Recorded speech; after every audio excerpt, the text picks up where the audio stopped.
Hi everyone, this is BritSimon. I wanted to create a video to explain my position on when cases are documentarily qualified, in what order are they processed, etc. There's been a sort of a conversation about this on Twitter this morning. I've explained this multiple times before, but I haven't. But I've done it as part of other videos, and so I wanted to explain it.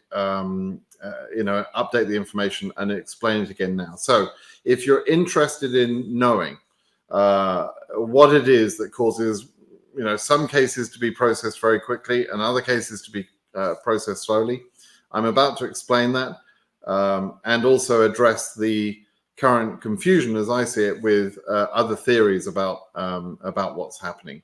Okay, so. And I mean this, by the way, in total respect to the people that, that are making certain statements. So I've picked on Save Diversity Visa. I don't mean to pick on you, but you very well represented a position this morning that that others hold and consistently hold. And so and you put a couple of tweets out there that I could copy from.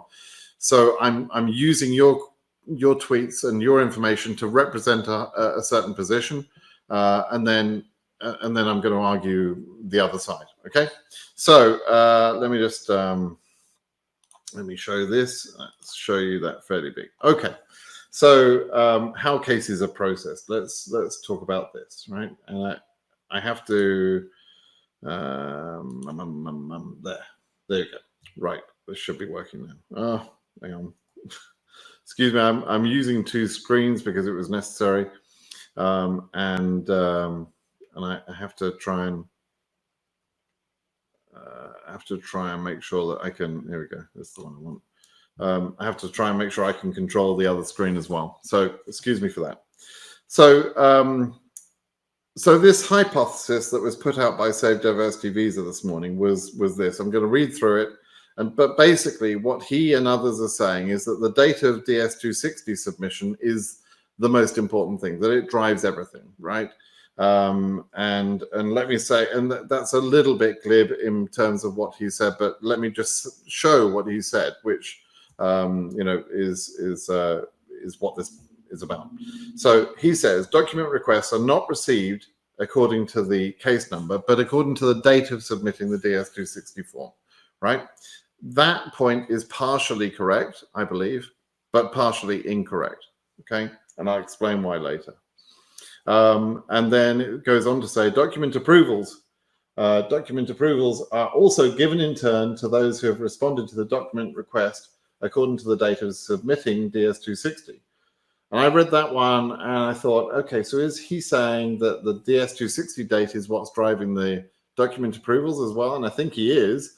And then he qualified it later and said, referred to the defense that the government attorneys gave in the Jacob case when they said the 87K case was received an interview because the winner submitted the DS260 earlier. That's how the whole story started. Okay, so that's two things on that second tweet. That second tweet represents a perspective that the DS260 drives everything, right? And supports the first tweet in that way. It's also incorrect. That's not what the government attorney said. And I'll prove that later as well. That's not what they said. You're picking that. I don't believe you're picking that as a quote. You've put it in quotes, but I don't believe that is a direct quote. And I'm going to show the transcript of the conversation where the attorney made reference to that explanation, and it's not about DS260 submission. Okay, so that's hypothesis one, that the date of DS260 submission drives everything. That's the most important thing. Hypothesis two, now I've got to try and figure out how to do this. How do I do that? Ah, there you go. So hypothesis two is the date of submission and the case number drives everything, right? That's the point, that the date of submission of the DS260 and in fact the documents, those dates are important. That's, it can affect the processing of a case. but the case number also has an impact. That's what I'm trying to stress. That's what people are arguing. They're saying case number is not important, and they're wrong. So I'm going to show why. So here's my hypothesis. I'm going to lay it out in a number of points. I hope these points are complete. I want you to pay attention very carefully to all of these points. They're all important. Don't just pick one part of this and argue with that without referencing all the other parts of these points that I'm going to make here. Okay, please respect that. Read all of this as a hypothesis, a theory together. Okay, so DS-260s are processed in date received order. Agreed with Save Diversity Visa on that. But not all DS-260s will be completed through processing in the same time. Okay. The time needed to process documents varies based on the complexities of the case, and simpler cases can be processed faster, and some cases will hit delays. Okay, so the date of submission is not what's important. It's the date of submission and how long that DS-260 takes to process. And some cases will take longer than other cases. Which cases? Well, a single person could be processed faster than a married person with children. Someone who's an accountant and has only ever lived in Germany or France or some simple country where we've got good relationships with that country and instant access to their police systems and that sort of thing. That person is probably going to be processed faster than somebody else who is, let's say, a nuclear weapons scientist, has traveled through the Middle East and came from Iran or something, right? That second person, and I don't mean to pick on Iran, I'm sorry, but the Middle East in general is a worrying place for Americans, right? It's Americans we're talking about here. So anybody that's traveled into those sort of areas or has got a job that, is in biological warfare or nuclear weapons or even just chemical or biological stuff, right? That could be enough to raise a red flag about that particular case, and that case could take longer, okay? Somebody with an extensive travel history or living history where they've been to multiple countries, lived in multiple countries, that could be complicated, even if none of those countries are Middle East countries or terrorism cell countries, it would be more complicated. So there is a time of processing for each DS-260. The government, God bless them, say it's 3 to 6 weeks. That's bullshit. I hope you all understand that's bullshit. It's not always 3 to 6 weeks. There can be backlogs, which can also delay the time when they start processing that. Okay. So there is a sort of a timeline that's got to be taken into account. So the date of submission is important, but the length of time it takes to process the DS-260 is also important. And as is workload, right? Workload is important too. When DS-260s are finished, KCC sends a document request email. Because DS-260s can take different times to process, that date is not based on the date of submission, but rather on the date of DS-260 completion, when it's processed, okay? Documents are processed in case number order. These are documents, when you send KCC documents. And many of you just freaked out at that point. I'll say it again. Documents are processed in case number order, okay? However, and this is the point you have to listen to, if there is no backlog, there's not a huge email inbox with loads of documents waiting to be processed, then it is possible that high case numbers can be processed, okay? This means that documents received later can potentially jump ahead of higher cases. Okay, what am I talking about here? Imagine an inbox with all the people submitting documents to, either because they've been asked to submit documents or because they're just being proactive about it, right? They've submitted the documents. That inbox is organized, the KCC documents or inbox is organized in case number order. We know that because there's been testimony that has talked about that. And I don't believe all the testimony, but I look for proof elsewhere to see if the testimony or the statement that the government is making can be backed up in some way, right? So So I do believe, and I'll explain why, that the KCC documents email inbox is organized in case number order. And so if you submit your DS260 late, and your documents late, but you're a low case number, your case could jump ahead of all the waiting cases that are in the KCC documents inbox, right? That could happen. That's the jumping ahead thing I'm talking about.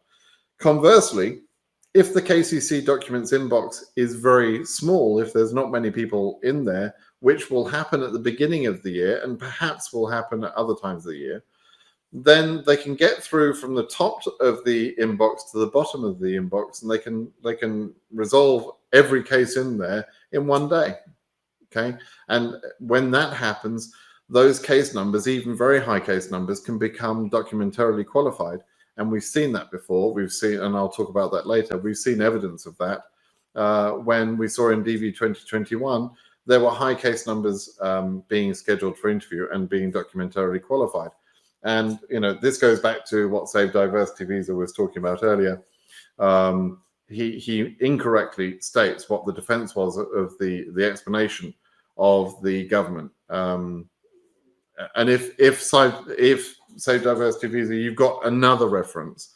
I've asked you to give the reference this morning on Twitter. But if you've got another reference that contradicts what I just said, feel free. Please let me know. But I've got the reference that I think you are referring to. And I'll show that in this video. Okay, so documents received later can potentially jump ahead of higher cases. And again, some cases will require more time to clear the documents based on complexities. What do I mean about that last point? Well, if you submit, and this is probably a learning moment for some of you, if you are from a country with, particularly with non-Latin language, so let's say your documents are all in Arabic, but you're interviewing at an embassy that speaks where the local official language is Arabic, technically you don't have to provide translations, right?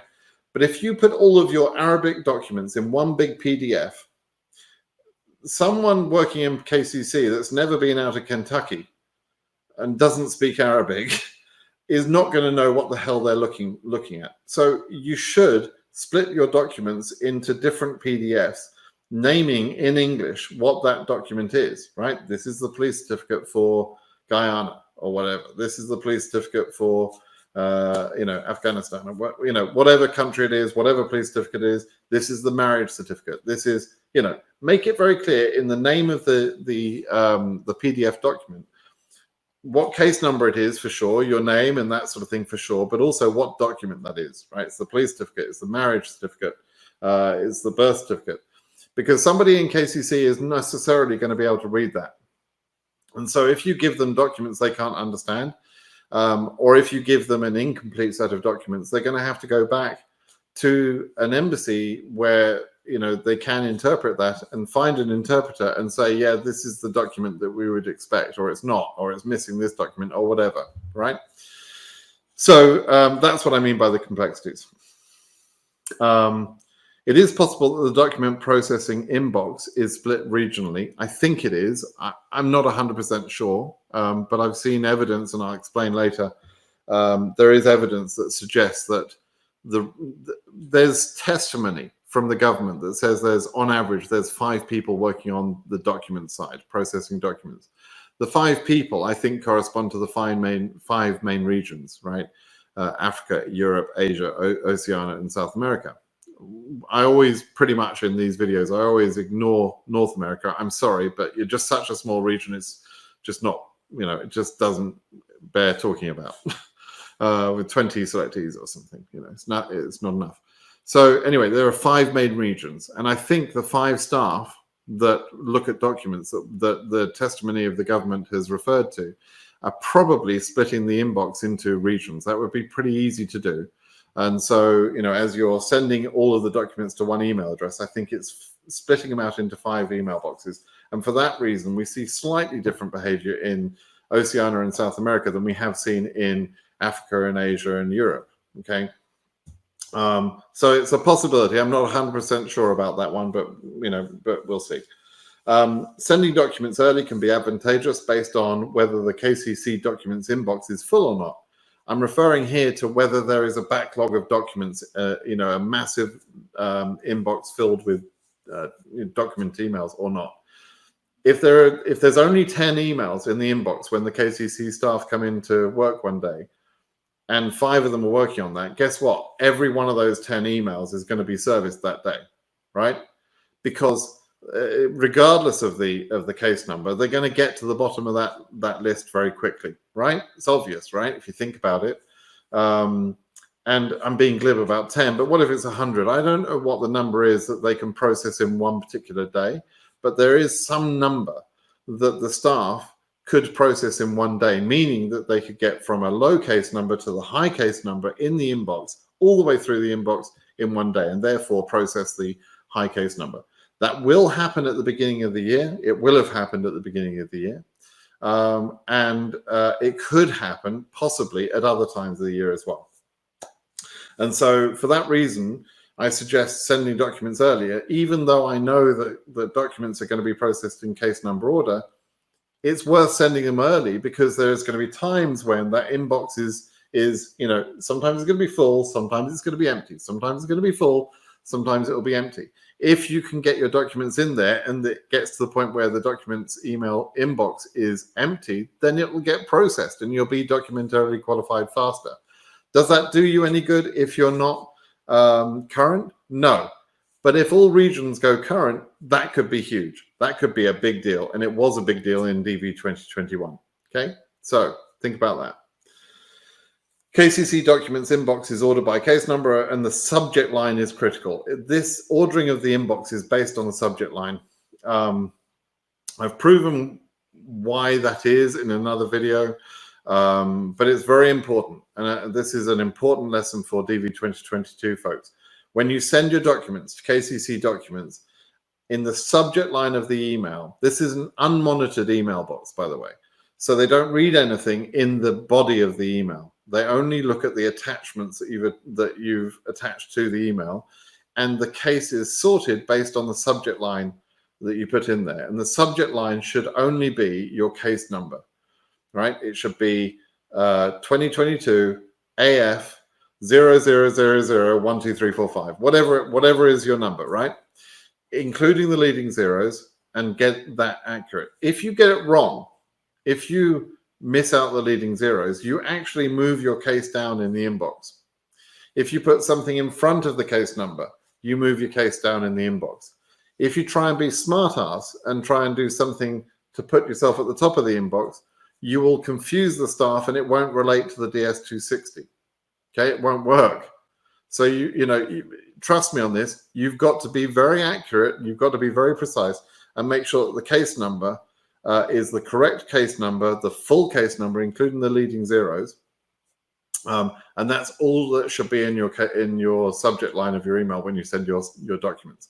The naming of the documents is not such a big deal. They're just attached to the email. But I'm talking about how to affect the ordering of the inbox. Okay. So that's my hypothesis. That's what I'm saying, and I'm saying that yes, date of submission is important, but also the case number is important as well. Okay. Now, what I want to do is kind of prove that by asking a number of questions, if you like, and seeing whether the two hypotheses fit with these questions. Okay, and I've done that already. I've gone through this. And so I'm taking an observation. For example, the first one, many cases are now receiving document request emails, right? And it seems to be based on date of submission because, people are telling me, May 18th, there's no document requests after May 18th, something like that. I don't know if that date's accurate or not. I don't really care. You're way too concerned with the DS260 processing than you should be. I don't know, the people that are arguing with me, Faddy, I think, with the 2000 Telegram people, will you just start listening and stop talking? You're too concerned with the DS260 submission date and the request for documents. That is not important. That it doesn't mean anything. It's documentarily qualified you should be thinking about. Okay, but many cases are receiving document request emails. Fine, both hypotheses Save Diversity Visa and mine both work for that. There's no question about that, right? Some DV 2022 cases are already DQ, including cases not near to being current. Okay, that seems to support both hypotheses too. Okay, I know of cases at like EU 18,000, for example, already documentarily qualified because they submitted their case early, their DS-260, they submitted the documents early, and they became documentarily qualified very quickly. Okay, it's not a surprise. It happens every year. It happened last year. It happens all the time, right? I'm totally aware of that. So that's fine. And I explained that some higher case numbers can be processed early, so it doesn't break my theory. Previous years show that high case numbers can be DQ'd early. This is, back to what I explained. Now I have checked on cases that were very high case numbers in DV 2021 and confirmed with them that they submitted their cases very quickly, that they submitted their documents very quickly, that they became documentarily qualified very quickly. And I explained that when the inbox is empty, that's possible. Okay, so it doesn't break my theory at all. It also doesn't break the other theory. The other hypothesis doesn't break that one either.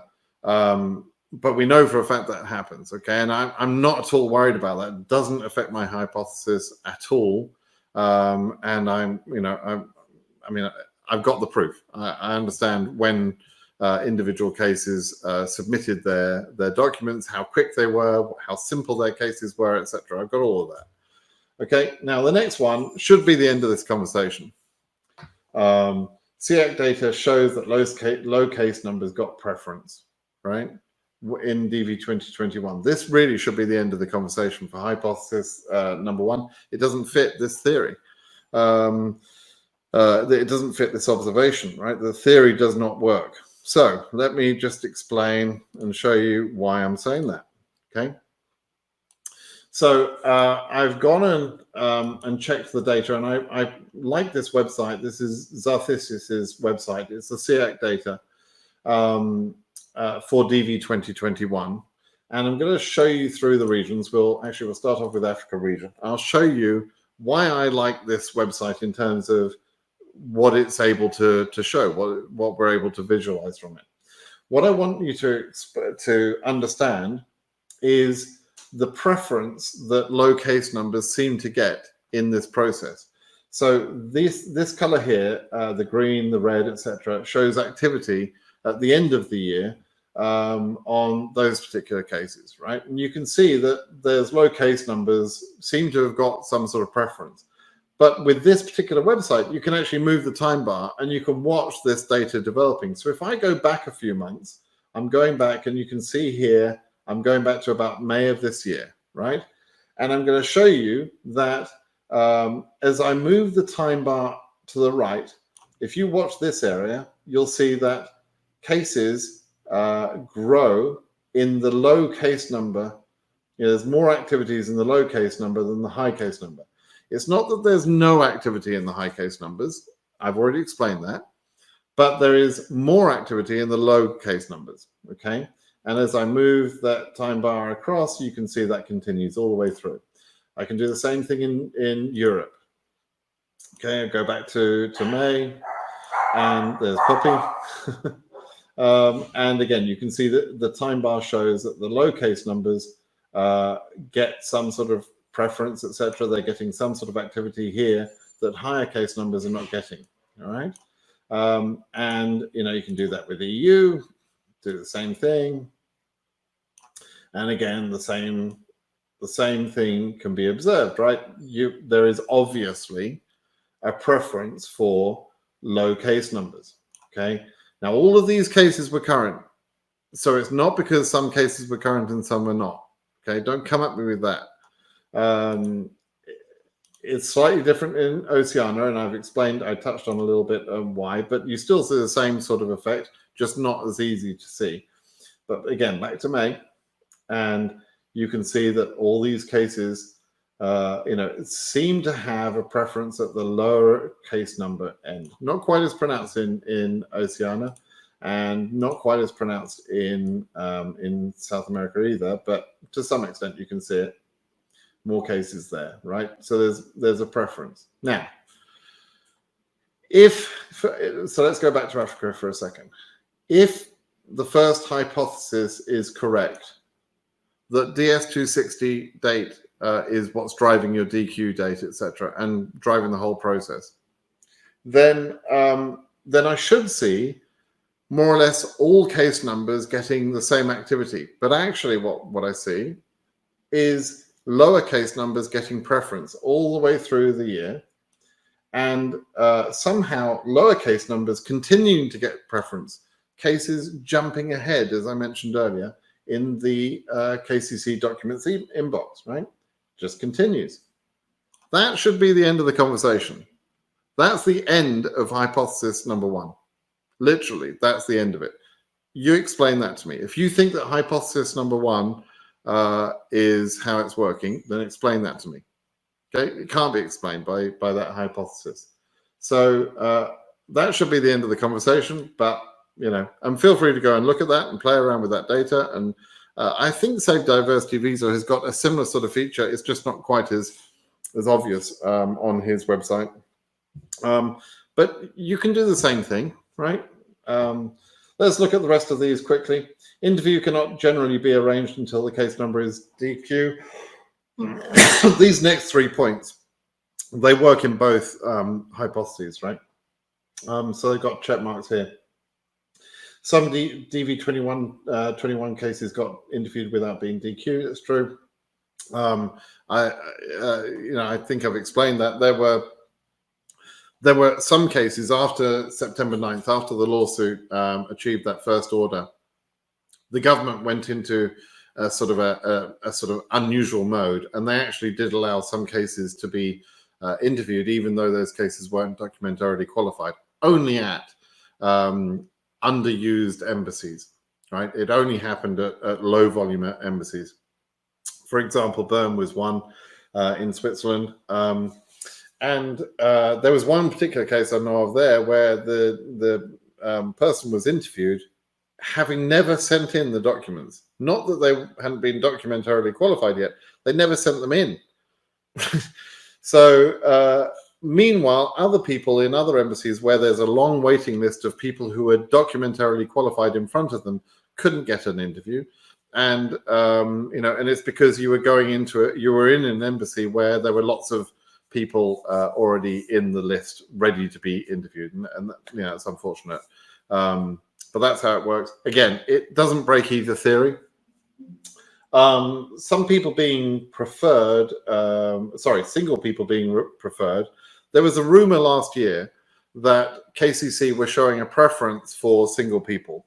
Well, that wasn't a preference for single people. It was evidence of one of the points I'm making, that a simple to process case that's simple in DS260 and simple in documents can go faster through those processes than other cases. Okay, so the early cases, the ones that got through very quickly in the early days of the lottery, of the processing, tended to be single people. So there was this rumor that came out that they were only preferring single people, that families were not being processed.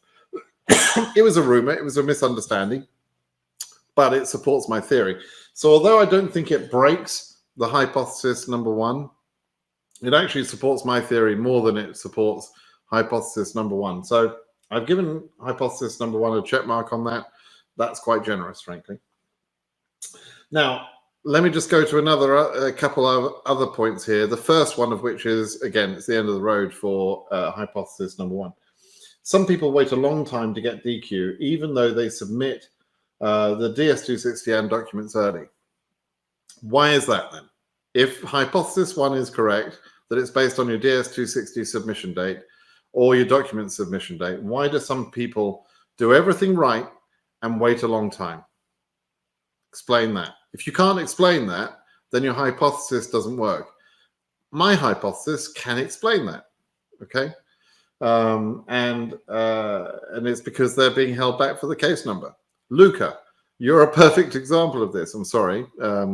Sorry to talk about your case, but EU 38,000, I think, right?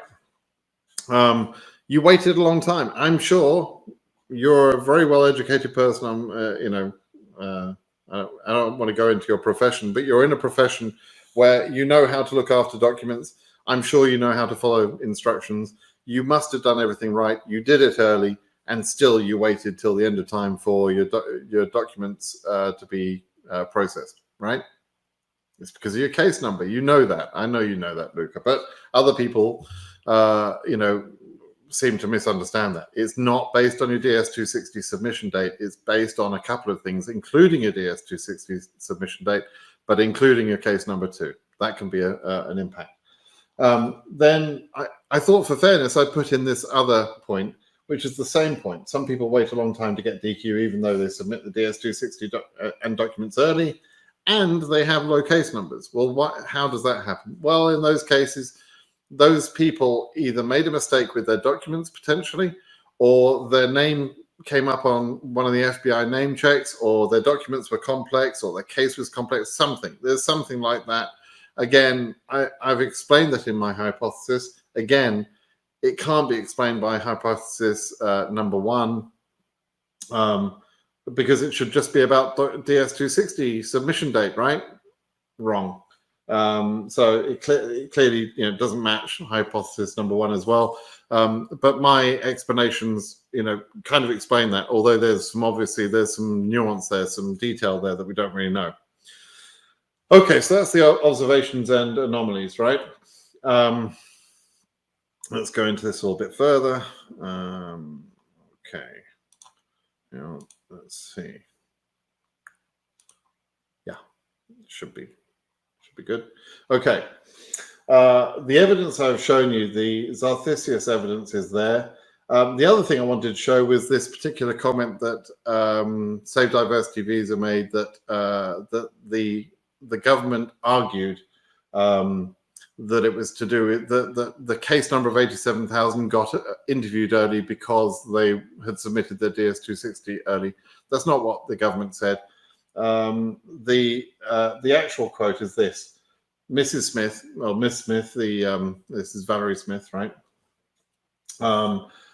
And it talks about the individual who has a very high DV number, lottery number, is actually being scheduled for an interview despite the fact that they have a high number. That's because they submitted their documents, not their DS260, their documents, and those documents were processed in September, and they were processed by October. And so because that individual got their documents, it says documents like all over the place. It doesn't say DS260.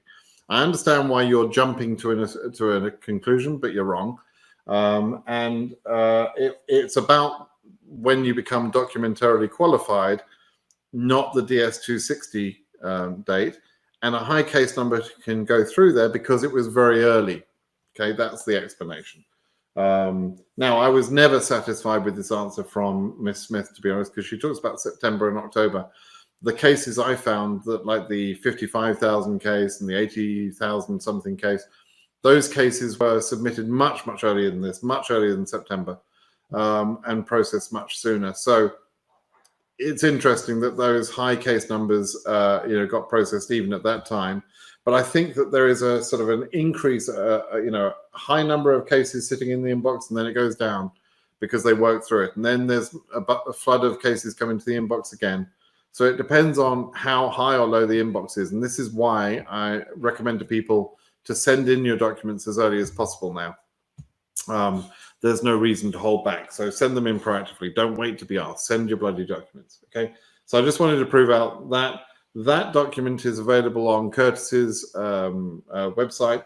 That's come from his collection of documents. But I'm pretty sure, correct me if I'm wrong, but I'm pretty sure that's what you were referring to. But you said that it said DS260s, and it doesn't.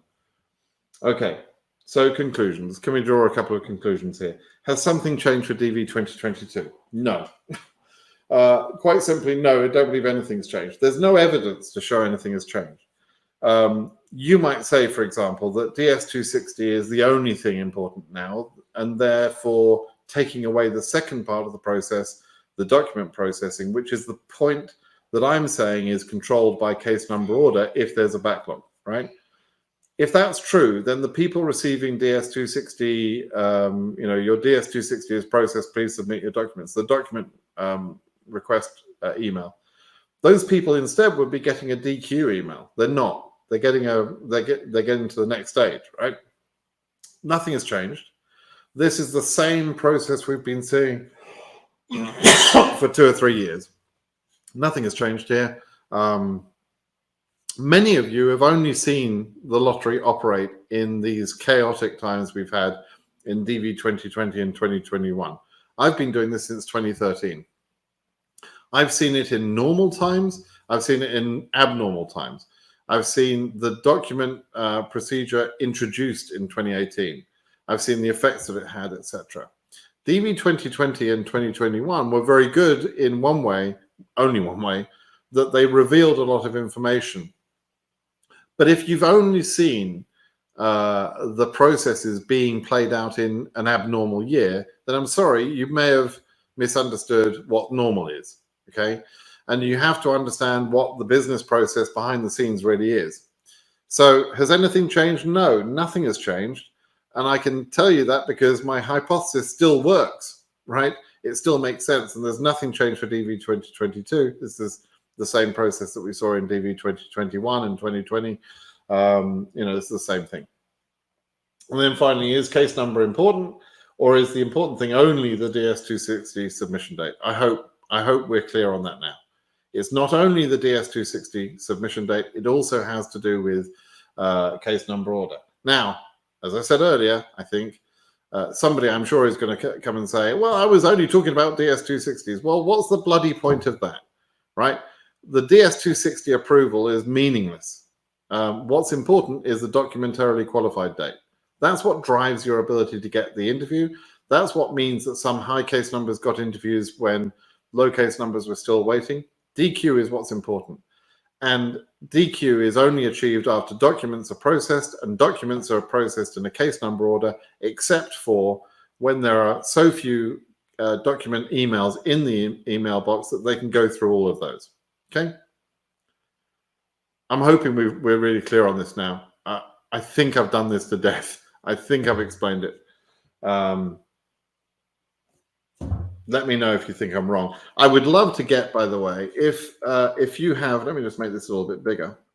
If you have additional observations that you want to run past my theory or the other hypothesis, if you want to do that and add to that list, by all means do that, okay? Please don't continue to argue with me over stuff that's bloody obvious now, should be very obvious to you.